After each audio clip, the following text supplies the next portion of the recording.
என்னம்மா வேலையா? ஆமாங்க்கா, இவர் வந்துருவாரு. அதுக்குள்ள சரி டிஃபன் செஞ்சிடலாமேன்னு சமைச்சிட்டு இருக்கேன். சரிக்கா, அதை விடுங்க. நீங்க வந்த விஷயத்த சொல்லுங்கக்கா. இந்த சேலை ஒன்று எடுத்து வந்தம்மா, அதுக்கு ஒரு ஜாக்கெட் தைச்சு கொடுத்துறேன்.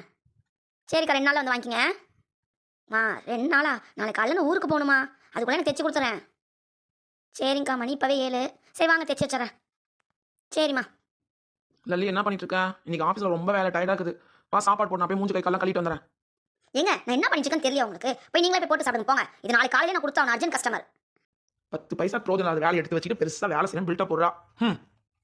அடி அங்கே எதுவுமே சமைச்சே வைக்கலையடி நீ. ஏங்க, சட்னிக்கு எல்லாம் தாளிச்சு பாருங்க, மிக்ஸி ஜாரில் வச்சிருக்கேன். அப்படியே ஒரு ஓட்டு ஓட்டிடுங்க. மாவு பாருங்க, உப்பு போட்டு கரைச்சி வச்சிருக்கேன். அப்படியே தோசை போட்டு சாப்பிடுங்க. பையனும் பசியா இருப்பான், அவனுக்கு ஒரு 2 தோசை போட்டு கொடுத்துட்டு நீங்க சாப்பிடுங்க. அடி பாவி, பசிக்குதுன்னு வந்தேன். எனக்கு ஏவ வேலை வச்சுட்டா சமைக்க சொல்லி.